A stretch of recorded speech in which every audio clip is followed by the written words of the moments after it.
kids come get down. And Christmas is a rocking time. Put your body next to mine. Underneath the mistletoe we go. We go.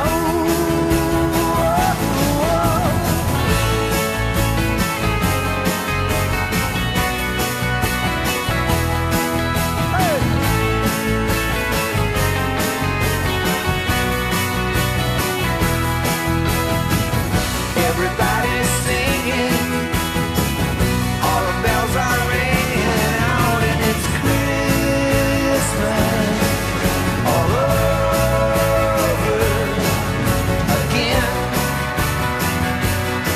Yeah, again.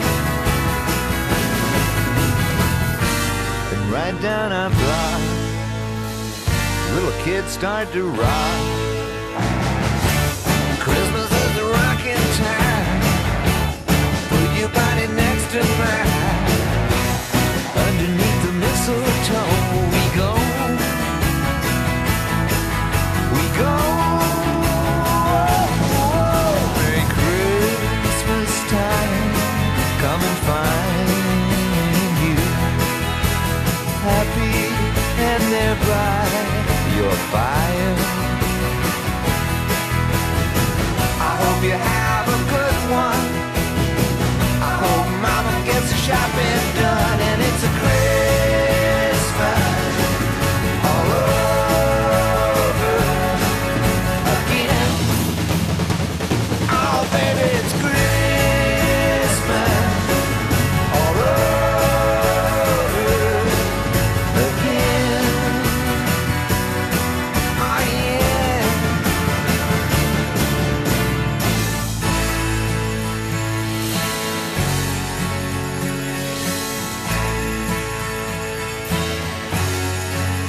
And it's Christmas all over again.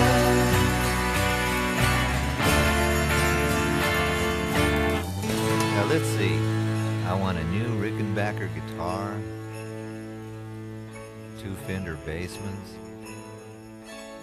Chuck Berry songbook, xylophone.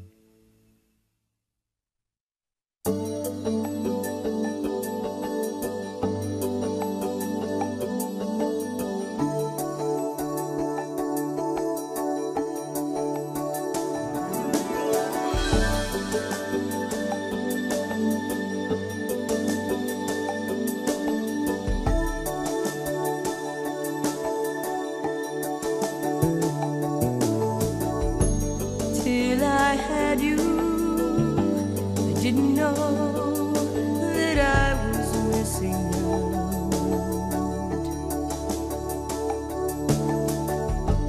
Had to grow up and see the world through different shades.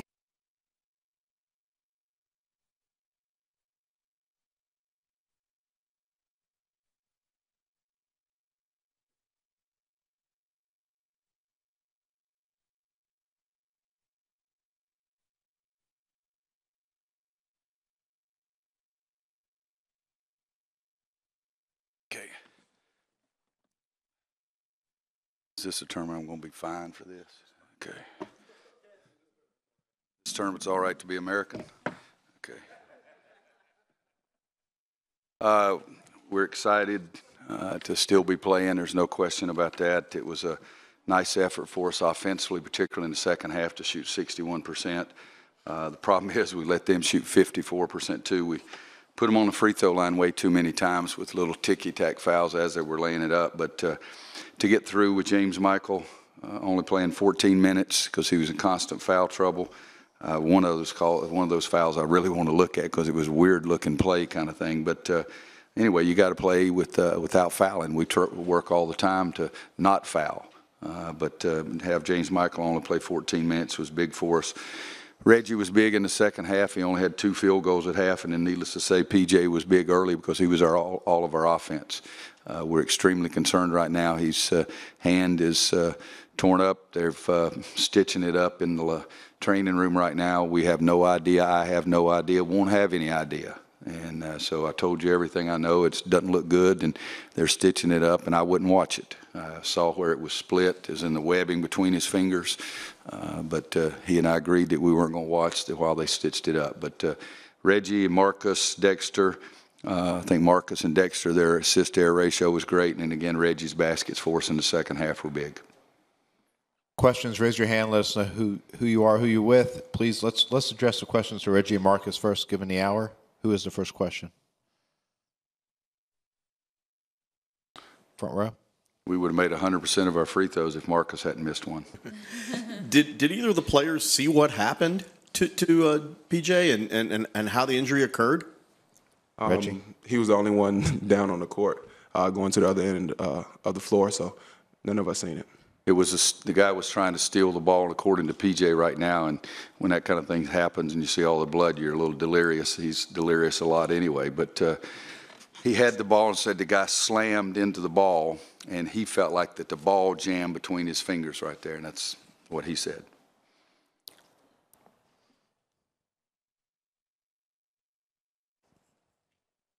I'm Nick Trevish from the Rocky Mount Telegram. This is for the two players. Do you guys still feel that you're at your best when you guys are running? Yeah, definitely. When we're able to get stops and get out in transition, I think it helps us. You know, whenever you have to get a chance to play offense against a defense that isn't set, you know, you should probably shoot a higher percentage. But we really pride ourselves on getting out on the break. We weren't able to do that very much off in the first part of the game. But, you know, second half we started getting out on the break a little bit and putting more pressure on them. Yeah, he took the words right out of my mouth. But, yeah, definitely every day in practice, Coach always tell our wings to get out and run wide. And, you know, that's how we get our easy buckets. So we just had to turn it up on the defensive end of the floor and just, you know, turn into easy transition buckets. Back left. Marcus, can you talk about what happened from your perspective when you guys generated the 17-5 run right after James Michael went out? That was a pretty almost potentially disastrous situation there when he left with 3 fouls. I think we just stepped it up another level on the defensive end. Like we just talked about, our defense kind of fuels our offense. And, you know, we didn't play great defensively in the first half until probably, you know, the last 6 or 8 minutes of the half. And then we kind of, after James Michael went out, we just were able to step it up another level. And that led to some easy baskets. And also, you know, we knocked down some shots, which always helps. Greg Barnes in South Carolina. For Marcus, I think he had 13 turnovers in the previous 2 games. What was the key today to kind of bouncing back? Well, I think when I stay aggressive, you know, I tend to turn the ball over less. You know, when you're a little passive out on the court, you know, you let the defense get into you and dictate what you do. So I just tried to be more aggressive and just make smarter decisions with the ball. I mean, like you said, 2 games in a row where I was really, really sloppy with the ball. So I made a big effort to try to, you know, make sure I knew where my passes were going today. Front row. Coach, and for Reggie, Adam Gold from The Fan, you guys been with this new lineup, new offense for about 8 or 9 games. What do you like the most about it, Reggie? And Coach, what has it allowed your team to do that it maybe wasn't able to do before? Well, for me, the things that I like about it, Coach probably like it too, but he definitely tells me to go to the boards every time. I have to live on the boards with us going small. I think some of the advantages that we have, we can send a lot of traps at people. You know, we can get out in transition. We spread the floor with Adam PJ in at the 4. We got shooters out on the floor, so we have 4 ball handlers on the floor, so those are some of the advantages. But the things that, you know, I like about it is I just live on the boards, try to make other plays for other teammates. I think that's part of it right there, too, but I do believe we're able to create a few more turnovers, which helps us get out on the break as well. We don't rebound the ball as well. But it balances out a little bit. We don't have a shot blocker. You know, I mean, they shoot 54% the second half, but they did have 18 turnovers that we turned into 27 points. And so smaller does make us a little quicker, hurts us on the boards, but we can spread the floor. And when we're doing it like we were for Bill in that stretch in the second half when we outscored it 17-5, we had great spacing and moved it, and all of a sudden we got great shots. Back of the room. Will Long, WREK. Reggie, I'm going to piggyback on something that Coach said. You had 4 points in the first half, 13 in the second half. What changed for you offensively in the second half? Did Coach say anything to you at halftime? What was your mentality offensively in the second half? Oh, I can't even see the person that.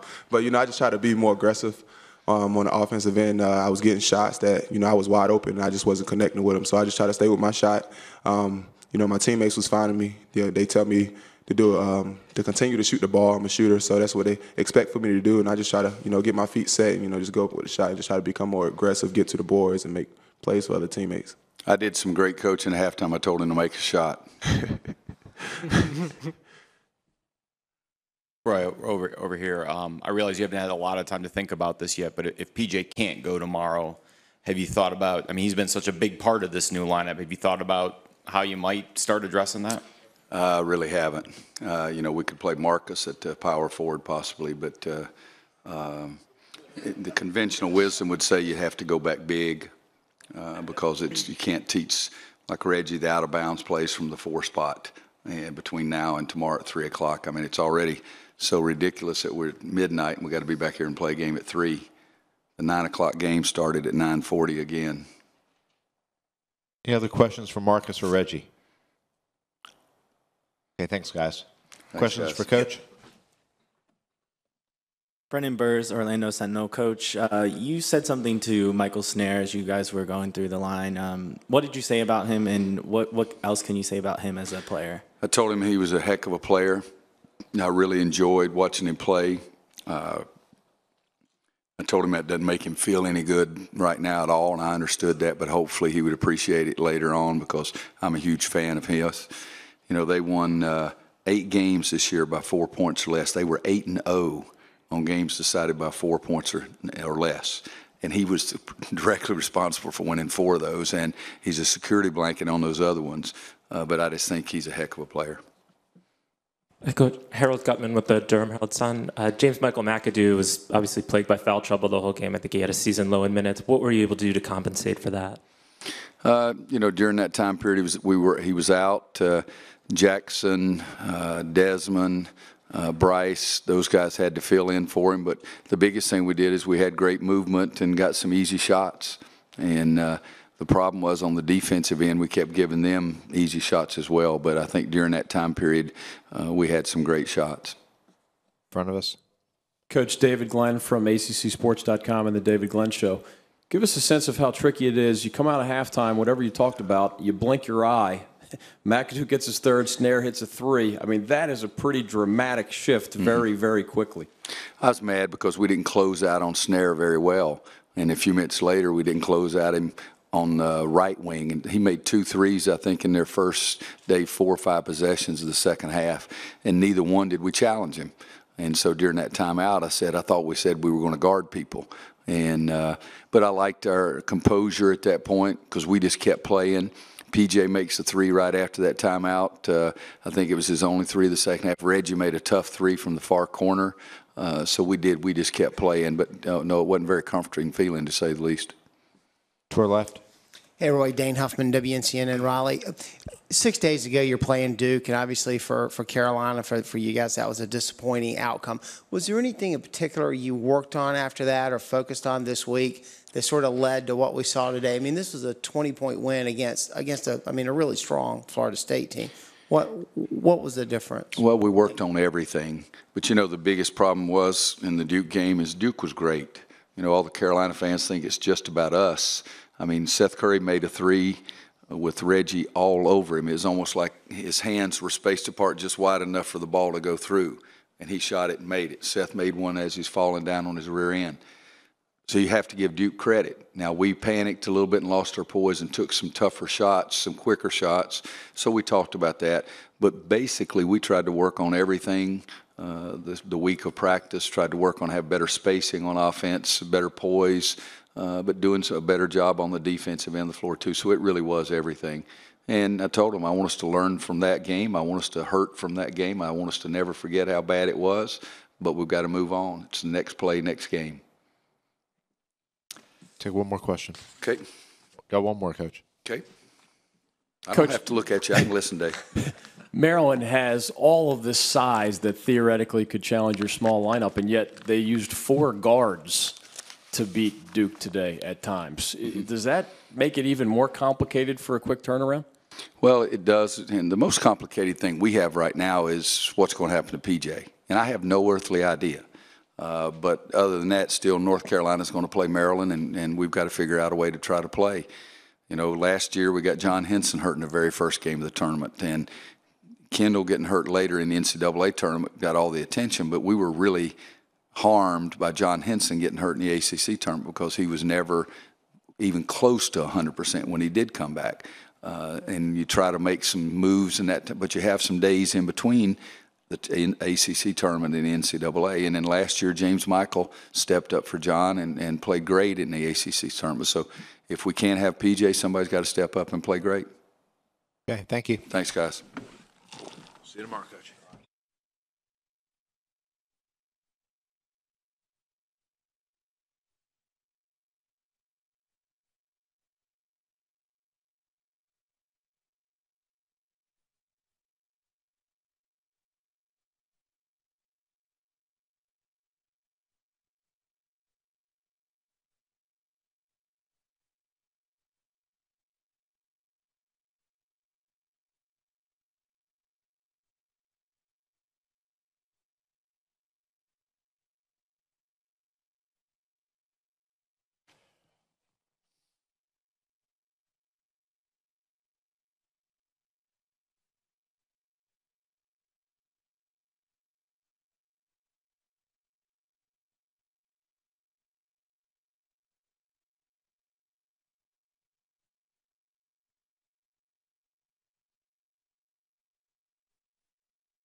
North Carolina was a very, very tough matchup for us tonight. It seemed though we just could not keep up with Bullock and Harrison.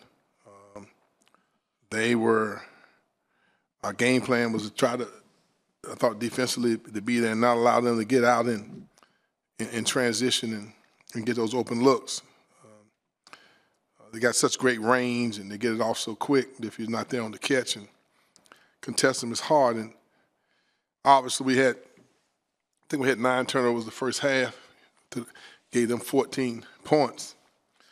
But even with all of that, we had that period in the first half where I think that we might have been down 2, and we missed 2 layups, 3, turned the ball over, and 4 free throws. They hit 2 threes, made a layup on our turnover. So now it's a 10-point game, and it seemed we dug that hole for ourselves and could never get back out of it. Once they got their momentum, they played a lot freer, and we still had a difficult time locating the shooters. I thought Page did a very good job of moving the ball and getting the ball to their shooters. He had 10 assists. And our Achilles heel, where we had 17, 18 turnovers. But I thought North Carolina had a lot to do with that. I thought that once we got behind, I thought that they played with a lot more confidence, and I thought we were somewhat anxious and not quite as efficient as they were. But the best team tonight won. They played it. They outplayed us, and I think that getting off, having 2 guys that we just couldn't seem to keep up with. I mean, and when I play that back over in my mind, once we got them in half court, you know, we were fairly solid. But we couldn't find them in transition, and that I thought did us in. Questions?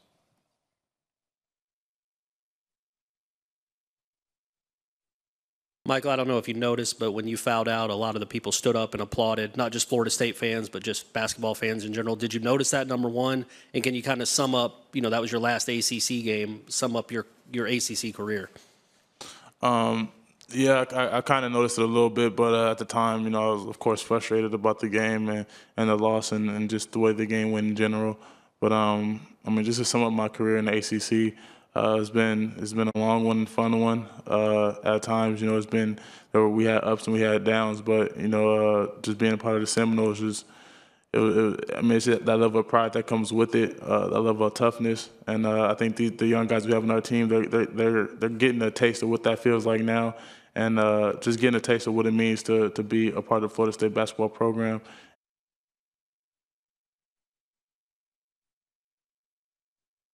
Leonard, Hairston's a good shooter, but he's not that good a shooter that he's been this year against you guys. Is that just something, you know, some guys just play well against teams? I mean, he was 13 of 21 from 3 against you guys.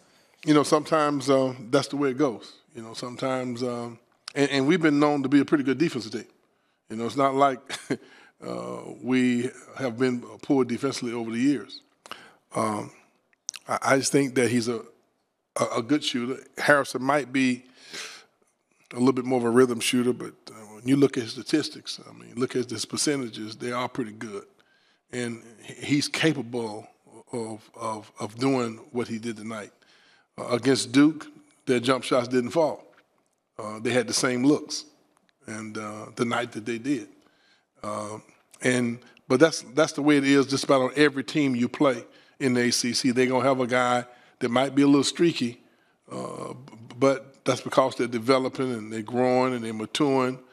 But there's something about, you know, when you get that first one goes in, it gives you a certain level of confidence. And I thought that kind of what happened to us tonight. Those guys made a couple of them.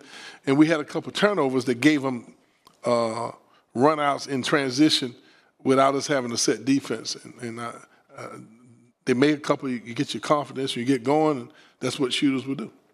And I don't think it was any lack of effort of on our guys' part. I just think that those guys got pro range and they got quick releases and they're both athletic.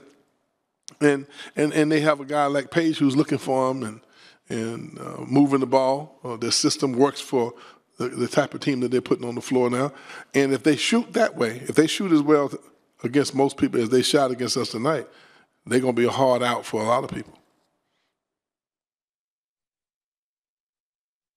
Coach, what do you think your postseason will be now? I mean, NIT, any idea?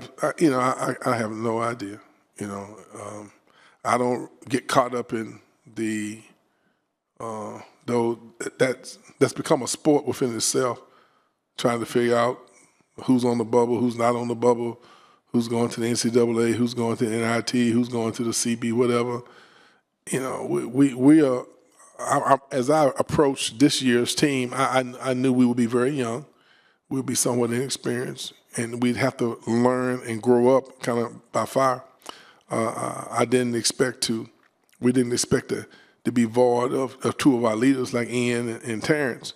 I mean, Terrence is, this probably the most minutes he's played the last couple of games he had since January, and it's March. So